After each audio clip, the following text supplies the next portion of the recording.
అందరికీ నమస్తే అండి. ఓడిపోయినా కానీ ఈ ఎదవల భాషలో మాత్రం మార్పు రాలా. ఈ ఎదవలు మాట్లాడే భాషలో మాత్రం ఇంకా మార్పు రాలా. మళ్ళీ అదే పిచ్చవాగుడు, మళ్ళీ అవే బూతులు. ఈ ముఖ్యంగా ఈ కొడాల నానిగాడికి ఎంతమంది తిట్టినా కానీ సిగ్గు శరం బుద్ధి జ్ఞానం అనేది ఉండదో రాదు కూడా. ఒకసారి ఈ పనికి మళ్ళీ అది ఏం మాట్లాడుతున్నా ఒకసారి వినిపిస్తాను చూడండి. ఋషికొండలో కట్టినటువంటి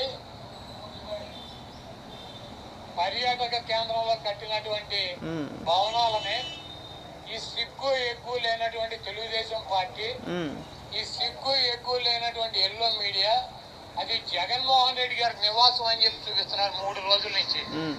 వెళ్ళి జగన్మోహన్ రెడ్డి గారు అక్కడ నివాసం ఉన్నాడా? జగన్మోహన్ రెడ్డి గారు 2014 నుంచి 19 దాకా ప్రతిపక్ష నాయకుడుగా ఉన్నాడు. ఆయన కార్యాలయం లోటస్ పాండ్, ఇల్లు లోటస్ పాండ్. ఆయన లోటస్ పాండ్ హైదరాబాద్ నుంచే ప్రతిపక్ష నాయకుడికి ఉన్న 5 సంవత్సరాలు నడిపాడు. ముఖ్యమంత్రి అయిన తర్వాత 5 సంవత్సరాలు ఈ తాడేపల్లిలో ఉన్నటువంటి ఇల్లు క్యాంప్ ఆఫీస్ ఇక్కడి నుంచే నడిపాడు. ఆయన కార్యాలయాన్ని కానీ ఇంటిని కానీ. జగన్మోహన్ రెడ్డి గారి రక్తంలో లేదు.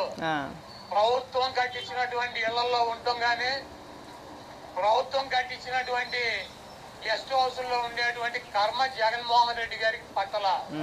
జగన్మోహన్ రెడ్డి గారు వైజాగ్ లో సొంత ఇల్లు కట్టుకున్నాక అక్కడ షిఫ్ట్ అవుతాడు.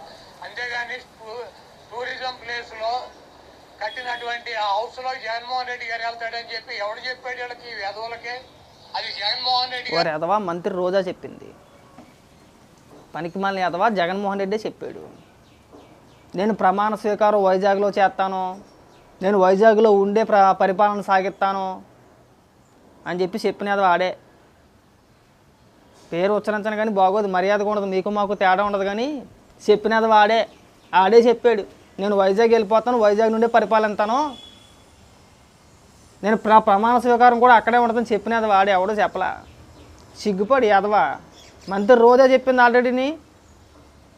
ఎన్నికల ముందు ప్రెస్ మీట్ పెట్టి మరీ చెప్పిందా? జగన్మోహన్ రెడ్డి కూడా చెప్పాడు కదా. జగన్మోహన్ రెడ్డి చెప్పాడా? ఈ ఎన్నికలు అవ్వగానే ఈ ఎన్నికల్లో ఖచ్చితంగా మనమే రాబోతున్నాము, 175కి 175 వచ్చేస్తాయి మనకి.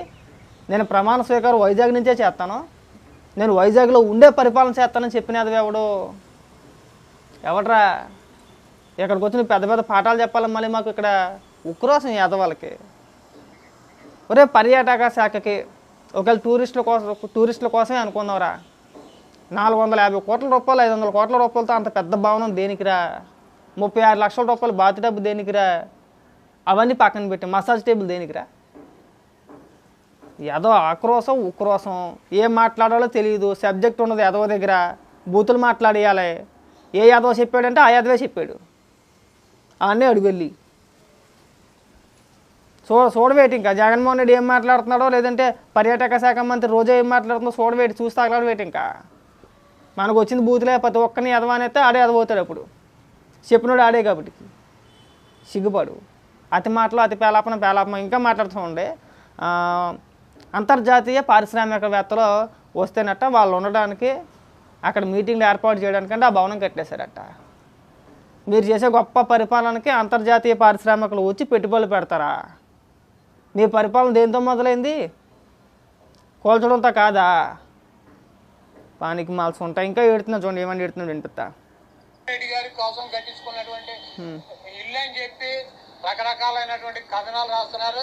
అది ఒక అంతర్జాతీయ రాజధానిగా తీర్చిదిద్దాలన్నది వైఎస్ఆర్. ఉన్న రాజధాని నాశనం చేశారు బోగ్గాళ్ళు. ఉన్న రాజధాని నాశనం చేసేస్తే అంతర్జాతీయ రాజధానిగా తీర్చిదిద్దేస్తారంటే ఏళ్ళలో. సిగ్గు అనిపించట్లేదురా? ఏం పీకేశారు 3 రాజధానులు అని చెప్పేసి మీరు అసలు. కాంగ్రెస్ పార్టీ లక్ష్యం దాన్ని రాజధాని చేయాలన్నదే ఆ రోజు నిర్ణయించుకున్నాం. కాబట్టి అక్కడ ఇంటర్నేషనల్ సెమినార్లు జరుగుతున్నాయి. అనేక మంది ఇంటర్నేషనల్ సంబంధించినటువంటి దేశ విదేశాల నుంచి అనేక మంది పారిశ్రామికవేత్తలు వస్తున్నారు. వాళ్ళకి సౌకర్యం ఉంటాయి. సిగ్గుపడే యాదవా, సిగ్గులేదు నీ బతుక్కి. వాళ్ళు వస్తే కనుక మసాజ్ టైంలో పొడుకోబెట్టి మసాజులు చేస్తారంటారా మీ మంత్రులు అందరూ వెళ్ళి. ఒక పక్క మంత్రి రోజా క్లారిటీ ఇచ్చింది, మరొక పక్క జగన్మోహన్ రెడ్డి చెప్తానే ఉన్నాడు, నేను వైజాగ్ వెళ్ళిపోతాను, మరో 2 నెలల్లో వైజాగ్ వెళ్ళిపోతాను, ఎన్నికల ముందు సంవత్సరం బట్టి చెప్తానే ఉన్నాడు. దేన్ని ఉద్దేశించి చెప్పాడు అనుకుంటున్నావు నువ్వు? ఈ భవనాన్ని ఉద్దేశించే. ఈ భవనం త్వరగా పూర్తయిపోద్ది, ఇది పూర్తయిపోతే మనం అక్కడికి వెళ్ళిపోవచ్చు, దాన్నే ముఖ్యమంత్రి క్యాంప్ ఆఫీస్ అని చెప్పి తయారు చేయించేసుకోవచ్చు, ప్రకటించేయచ్చు. దాన్ని క్యాంప్ ఆఫీస్గా చేసేసుకొని మనం అందులో కూర్చొని ఆ భవనంలోని విలాసవంతమైన భవనం అన్నమాట. ఆ బాత్ డబ్బులో పడుకొని జలకాలు ఆడుకుంటా వచ్చిన వాళ్ళందరూ బయట హాల్లో కూర్చోబెట్టి ఓ టవల్ ఒకటి కట్టుకొని వచ్చి చెప్పండి రా అబ్బాయిలు ఏంటని చెప్పి అప్పుడు అడుగుదామని చెప్పేసి అప్పుడే అనుకున్నాడు. ఆ భవనం పూర్తి అవ్వలేదు కాబట్టి వెళ్ళా, ఎన్నికల ముందు వెళ్తే బాగోదని చెప్పేసి వెళ్ళా.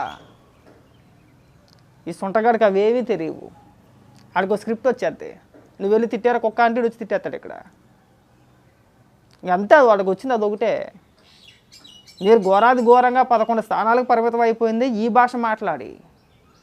ఇప్పటికీ మనం బుద్ధి తెచ్చుకోకుండా ఇంకా అదే భాష మాట్లాడతాం, మేము కూడా అదే భాష మాట్లాడతాం. నువ్వు ఏది పడితే అది మాట్లాడితే ఇన్నాళ్ళకి కాదు, గుర్తుపెట్టుకో బాగా.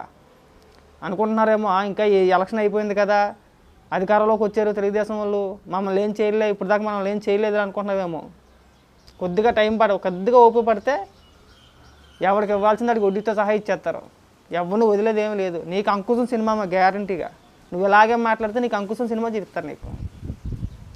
ఏదో లఫుట్ మాట్లాడ మాకు ఇంకా చేసిందే లఫుట్ పని, చేసిందే బేకార్ పని. మళ్ళీ మీలాంటి యాదవులు అందరూ వచ్చి ఇక్కడ కవరింగ్ చేసుకోవడం, ఏ యాదవ్ చెప్పాడు, ఆ యాదవ్ చెప్పాడు, ఈ యాదవ్ చెప్పాడు అంటే చెప్పినది ఎవడో కాదు ఆడేరా అని చెప్పేసి అని చెప్పాల్సి వస్తుంది. అప్పుడు తలకాయ తీసి ఎక్కడ పెట్టుకుంటారు అప్పుడు.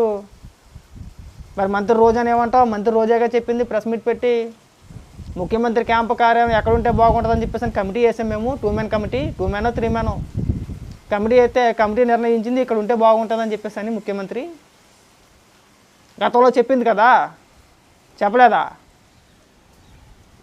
వీళ్ళు చేసే బొచ్చులో పరిపాలన కట్టి ఏకంగా ఇంటర్నేషనల్ పారిశ్రామికలు వచ్చేస్తారంట, అంతర్జాతీయ పారిశ్రామికవేత్తలు. మన పీ కట్టలు కట్టామని ఇక్కడ మిమ్మల్ని చూసి అద్భుతమైన పరిపాలన చేస్తున్నాడు జగన్మోహన్ రెడ్డి అని చెప్పేసి పెట్టుబడులు పెట్టడానికి వచ్చేస్తారంట. పెట్టారు అలాగే సెమినార్ అని చెప్పేసి ఒకటి 13 లక్షల కోట్ల రూపాయలు వచ్చేసినాయి అన్నారు. అంతే, 13 లక్షల కోట్ల రూపాయలు. ఏమైపోయినారా అంటే ఎవరికి తెలియదు, ఏం చేశారంటే ఎవరికి తెలియదు. పోనా వచ్చిన కంపెనీ పేరు అని చెప్పండి అంటే ఒక్కడో చెప్పడు. మీలాంటి యాదవులు వచ్చి ఇక్కడ బూతులు మాట్లాడేయాలా. చాలా సందర్భాల్లో చెప్పాం, ఇంకా కూడా చెప్తే అది చాలా చిరాకుగా ఉంటుంది. వీళ్ళు అధికారంలో లేకపోయినప్పుడు అలాగే మాట్లాడారు, అధికారంలో ఉన్నప్పుడు కూడా ఇలాగే మాట్లాడుతున్నారని చెప్పి అనుకుంటారు. కానీ కంగారు పడ, మాకు ముందుంది ముసలి పండగ.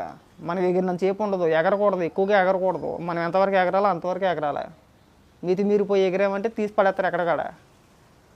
మాడదాకా కుక్కలాగా ఇంట్లోంచి బయటికి రాలా. కుక్క కంటే ఏమన్నా నిన్న మాడదాకా బయటకు వచ్చావా? ఏ యాలు వచ్చిందా రిష్కొండ ఇష్యూ ఈరోజు మాట్లాడుతున్నారా? ఫర్నిచర్ గురించి మాట్లాడుతూ అంటాడు. బొచ్చులో ఫర్నిచర్ ఎంత ఏదో చెప్తే ఇచ్చేస్తాం కదా, నీ అమ్మ మొగుడు పట్టుకెళ్ళమన్నాడా? సీఎం కొంపలో క్యాంపు కార్యాలయం ఏంటి నాకు అర్థం కాదు. సచివాలయం ఎందుకు మరి?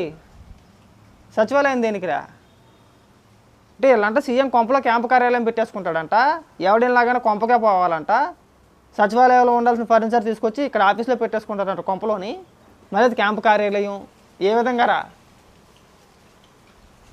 ఎందుకో క్యాంపు కార్యాలయం ఎందుకు? ఇంట్లో బెడ్రూమ్లో కూర్చొని పరిపాలన చేయమని ఎత్తున వదిలిపోతుంది. ఇంకేది ఆమాత్నానికి దేనికి? ఇంకా ఆమాత్నానికి సచివాలయం దేనికి? అసెంబ్లీలు దేనికి? సచివాలయాలు దేనికి? ఇంకా వ్యవస్థలన్నీ దేనికి ఉన్నాయి? అంటే నీకు ఓటేసి ముఖ్యమంత్రిని చేశారు కాదని చెప్పేసి నువ్వు కొంపలో కూర్చొని పరిపాలన చేస్తూ ఉంటే ఐఏఎస్ ఆఫీసర్లు, ఐపీఎస్ ఆఫీసర్లు, మంత్రులు, ఎమ్మెల్యేలు అందరూ నీ కొంప చుట్టూ తిరుగుతారా కాకిల్లాగా?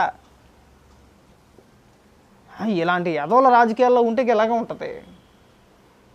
వీళ్ళకి వచ్చిందా 4 బూతులే ఇంక మొదలెడతారు రేపు నుంచి. నువ్వు గతంలో మాట్లాడినట్టు అతి పేలాపని పేలావంటే నీ ఇష్టం. అందరికీ బీపీలు అయితే అప్పుడు తర్వాత నీ ఇష్టం అబ్బాయి. చెప్పలేదు అనుకోవద్దు ముందే, బాగా గుర్తుపెట్టుకో. గతంలో అలా ఉండదు ఈసారి. దానికి మళ్ళీ అదవా.